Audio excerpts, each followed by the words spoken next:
Hi guys, welcome back to my channel. In this video, we will see what's the plan of Benimaru for the Empire. If you haven't watched previous video or chapter, you can find the link in the description below. Before we start, don't forget to like and subscribe my channel, and click on the bell, so you won't miss my latest video. Without further ado, let's get started. Well, although it's a little different than I thought, that's how I felt after communicated the order to Testarossa and the others. To pretend that we're in a panic, the atmosphere just made it impossible to say that. No, and rightly so, when you think about it. It's not natural at all to pretend to be panicked in order to show everyone how good the Demon Lord is. I think that's the right way to respond. That being said, Testarossa is so reliable. She seems to be able to show the Empire my majesty in a highbrow way.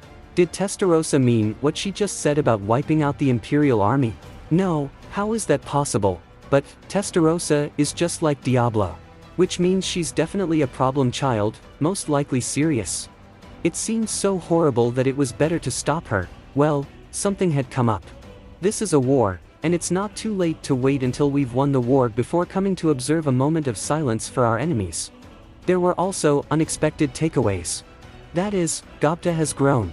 Probably thanks to the responsibility I let him take on, he carried out his duties with great care. He's become very responsible. Now that Gobta has grown, I'm also going to be a little easier. Hopefully he'll be able to work at this pace. But on the other hand, I'm afraid he'll step on a big landmine at any moment. I've been watching from the sidelines because it's funny, but it's better to bottom out with Gobta too, while Testarossa isn't really angry yet. With that in my head, I opened my mouth. Is Ranga here? Yes! Ranga burrowed out of my shadow. The tail wagging around is so cute. So much so that I wanted to lie down and snooze in that ball of hair, but I tried hard to hold back. Ranga, you stay with Gobta and protect him if anything happens. Ranga's tail came to a sudden halt. After a brief silence, he replied in a tone of great disappointment. Yes, master. So what's the best time to leave? It always felt like this reaction was like a little kid who didn't want to get past it. For a moment just now he seemed to notice what I was thinking, but my orders would not change. Since the fighting power of the Empire was unknown, it was disturbing to rely on Gobta alone. Please go right now. Then I'll be on my way. A droopy-headed Ranga was about to leave. You want to part with me that much? Please. It's true that Gobta has become more reliable, but it's reassuring if you're with him. Although feeling a little sorry for him, this time, please cheer him up. Thinking that way, I said that to Ranga. And then, right then and there. Put it on me, master. So responsive was Ranga, full of energy and glowing all over. The lack of domineering footsteps became heroic because of my words. In addition to this, Ranga will also use space shift. He should catch up before Gobta and the others set off. It's a relief for the time being. First of all, regarding the deal with the Empire, most of them will break up. At that point we will declare war and expect it to start immediately. What should we do to get everyone in formation then? There is no doubt that there will be a war with the other side, according to the words and reactions of Testarossa. Honestly, I'd like to avoid fighting the other side, but that's just not possible. Since they have sent their troops so far into our country, I don't think they will come back empty-handed. At least once against them, to show them the power of our country. But the other side's fighting ability is unknown, they're a magic tank unit. We are also very likely to suffer significant harm if we accidentally adopt the wrong strategy. Operational plans must be decided carefully. It's certainly a time to bring out Benimaru. If Testarossa decides to go to war after dealing with the other side, the city will be immediately isolated inside the labyrinth. In that case, I think it would be better if you called on Ramires first. Right. Things have come to this point where we are about to go to war and she shouldn't be bored. It always feels wrong to think of war as a form of entertainment. In places like this, monsters think very differently than humans. And after that? At this stage, we will be defending the best defense facility in the maze, as planned. That's on our turf, and I'm sure I can take the reins. The problem is with Gobta and the green numbers. As a matter of common sense, there is a great disparity in combat power, but also the ability to treat the enemy as a giant object and the thing called a magic tank as a magic creature. That would be to our advantage.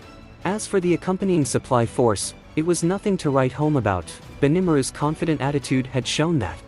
I do think it should not be, however Benimaru's words are also very telling. Anyway, I decided to hear what the follow-up said first. However, if troops are deployed on a large scale, they may become the victims of the magic tank artillery.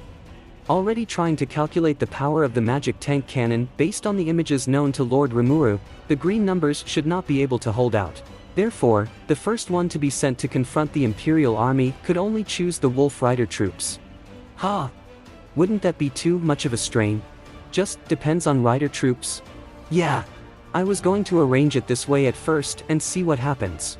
If the enemy's magic tanks are as I expected, all our forces will be able to overcome them, and if they exceed expectations, then the battle plan must be redrawn. So that being said, whatever the outcome, it's important to hit it off with the other side first. It's not fun to add victims in this situation. With that, Benimaru blandly explained. The implication of this is that he intends to take Gobta and test them. I'm afraid that one careless mistake will turn all the Wolf Rider troops under Gobta into dead soldiers. But Benimaru was unfazed. He thought it was the most efficient thing to do and made a cold judgment. Worst case scenario, what will happen to them and Gobta? I have already told them that they should judge for themselves and run away with the shadow movement. So that's it. Is that the basis for keeping the green numbers in place? Benimaru predicted the performance of the magic tank, that is from my memory, with knowledge as the basis. But all this knowledge comes from television and doesn't feel very accurate.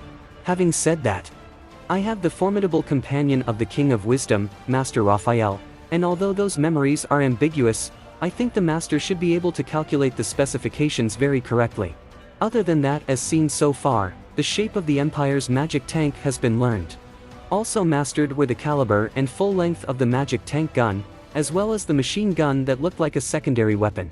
These are all based on the knowledge of otherworldly visitors, and the way they are used is similar to that kind of magic tank. While the power and performance are unknown, I think it's all the same in terms of the few points that should be alerted.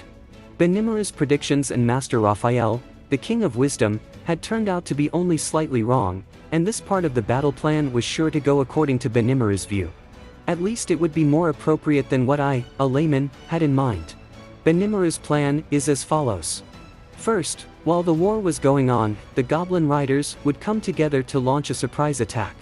Use the high-speed maneuver feature. Irregular action does not give the magic tank gun a chance to aim, so that they don't suffer straight blows. Since it was a minority unit, it could respond to any situation it faced. If lucky, they also able to fight and run while make fun of the enemy. Listening to the instructions made me realize that it made a lot of sense, too. If you're afraid, you lose. That's what Benimaru seemed to say to the green numbers. Of course, no one knows what will happen on the battlefield. It is also possible that the enemy may not play his cards right and may miss the point.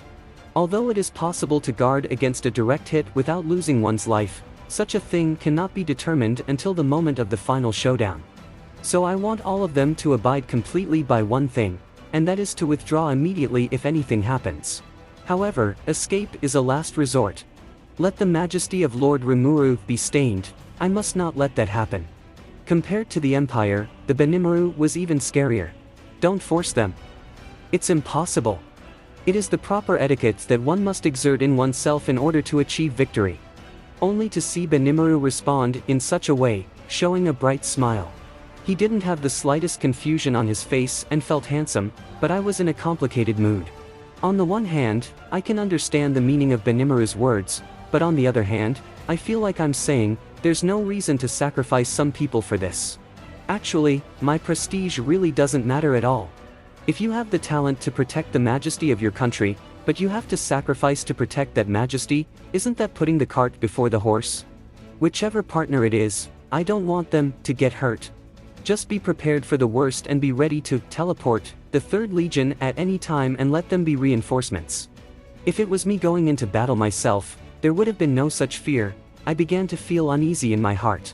That's all for today. Hope you enjoy the video. For the next upload, we will continue with Chapter 1, Shake and Consciousness, Part 7. See you in my next video.